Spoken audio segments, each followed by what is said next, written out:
I will give you treasures of darkness, riches stored in secret places. Isaiah 45 verse 3. Magandang buhay mga katiyats. Meron tayong padalang video dito. Marker ito na big boulder at merong visible na dalawang linya pababa at isang pahaba. Matulis ang bato. Parang meron siyang tinuturo. Tingnan natin ang likuran ng bato.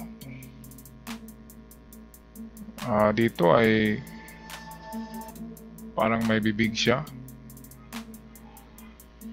Sa unang tingin nito ay parang hindi marker. Pero kapag iikot na tayo sa likuran niya ay meron ng mga legit Yamashita signs. Dito, ikot tayo dito. Merong visible dito na ito naman ay face marker. Merong mata. Yung mata nasa itaas. Ayun o. At dito sa gilid niya ay merong dalawang hole na malalaki at divided. Merong guhit sa gitna. Dito yan sa may ito. Footmark siya tingnan. Ayan. Meron siyang guhit sa gitna na pababa. At sa kabila ay merong mababaw lang na ayan na circle. So sa malayo tingnan ito ay dalawang malaking hole divided. So ibig sabihin two separated items. Dalawang nakaseparate opposite. Ito klarong-klaro yun na sign. Ayan na. Ito yung parang bunga, bibig ng parang ano siya, crocodile tingnan sa malayo. Ayan o, nakatagilid siya ang ulo. Parang crocodile yung bibig niya. Okay, kaya atin ito bigyan ng ating analysis sa ating ilustrasyon. Bago tayo magpatuloy, shout out sa lahat ng nanonood ngayon sa ating channel at sa mga bago pa lamang huwag kalimutan mag-subscribe. At kapag meron kayong mga video at pictures ng mga legit markers ay pwede niyong ipadala sa ating FB o memory para atin yan ma-analyze kapag mga magaganda at legit na marker. Okay, patuloy na tayo. Okay mga katiyat, so ito yung pictures ating bigyan ng ilustrasyon kung saan pwedeng mahanap ang item. Okay, dito ay makikita natin ang karakter. Parang dalawang T. Litrang T na dalawa. Kung dalawang litrang T, lalo na yan ang isa maiksi, nagpahiwatig siya ng dalawang item, big at small deposit. So tama yan kasi mamaya makikita nyo ay kabilaan ang ano nito, ang punteriya. So itong dito matulis yan at meron niyang mata sa kabila ay papunta siya dito na area. So estimate ko diyan ng distansya ay kunin natin ng 5 meters kaagad kasi merong sign sa kabila na nagaganito. Ayan. So two divided item. Okay, tingnan natin ang kabila nito. Ito pa yung front niya, ito yung sa kabila dito. So ang itsura nito ay parang buaya.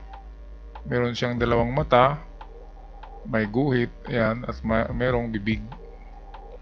So ang guhit guide yan papunta rito. Pwedeng in 10 meters kasi dalawang mata. So ito yan.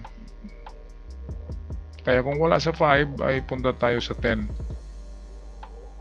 Yan yung tinuturo at nitong mata sa kabila.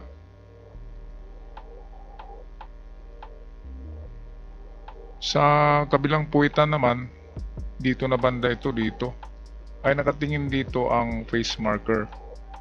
So ang face marker na yan, ito yan, dalawang mata oh. Kanina kung tingnan nyo sa video ay mukha talaga siya. Meron siyang bibig at nakatingin siya mismo sa puwitan. Ayan. So check nyo ang puwitan, 2 meters lang.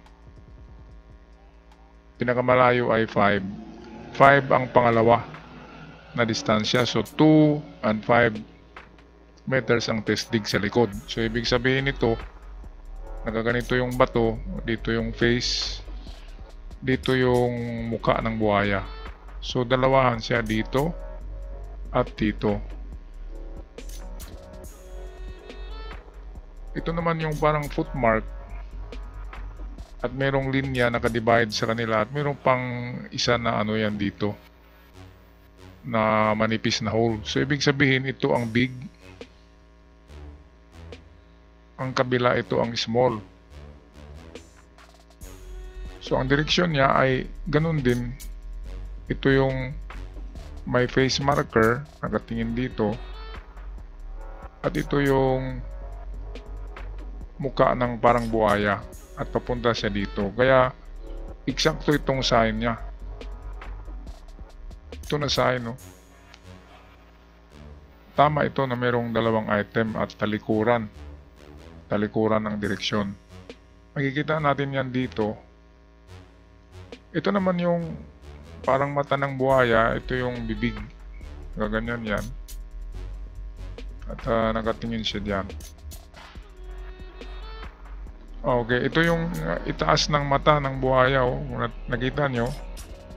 Meron siyang malalim na dot na maliit. So pwede yan ay mata. Ngayon dahil merong ano dito, ito. And then ito yung sa bibig ng buhaya, nakaganyan yan. Kaya nga dito tayo pumunta. Kasi dalawa ang ano diyan, sign na nagtuturo na diyan. Ito na yung sinabi ko na two deposit, big and small. Ito, klarong-klaro talaga yan. Guhit, malaking hole, malalim na hole. So ito yung big. So papunta roon ang big.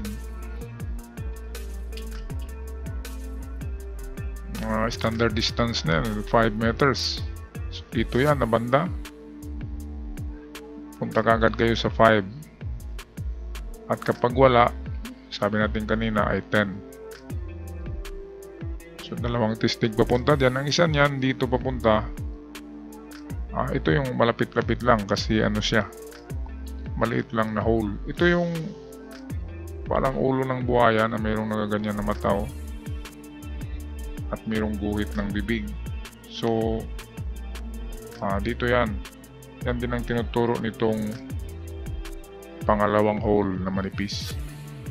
So meron talagang 2 deposit dito. Ito yung ano ng bibig ng buhaya, nagaganyan yan. Dito yung mata na nagaganyan. Nakatagilid kasi ito. So ang nguso ng buhaya dito naka-point. Kaya ukayin natin ang front niya ng bato pero dumidistansya tayo. Dahil merong mga bilog dito na malalaki. Pwedeng 5 meters lang ang distance. Sa tingin ko hindi malapit sa bato ang baon. Kasi mahaba ang lines na sign niya na pointer. So ibig sabihin malalayo. So yan ang aking partial analysis mga ka-TH. Merong dalawang treasure ibinaon in opposite direction. Itong dito malaki ito. Itong dito sa harapan ng buhaya ay maliit lang. So balikan natin. Ito yung mukha ng buhaya. Yan, meron pang dalawang mata at linya. So ano bang ibig sabihin yan? Dito tayo. At yung kabila nito ay yung mukha na parang tao. Nakatingin doon. So ano talaga siya, talikuran ang paghanap ng item. Okay, para makasiguro ng konti ay gamitan nyo ng metal detector na makapag-detect hanggang 3 meters or kahit 2 meters lang deep ay pwede na. Gamitan nyo rin ng mga dowsing at pendulum kung wala kayong mga metal detector. Makakatulong yan sa pag-locate ng eksaktong digging spot. Kaya sundan nyo lang kung saan nakatingin itong mga dalawang muka pala ito. Itong dito sa buhaya, yung kabila sa tao. Okay, hanggang sa muli mga katiyats. Sa hindi pa nakapag-subscribe, subscribe nyo na ang ating channel para palagi kayong updated sa mga bagong uploads. Hanggang sa muli, ako'y magpaalam. God bless us all.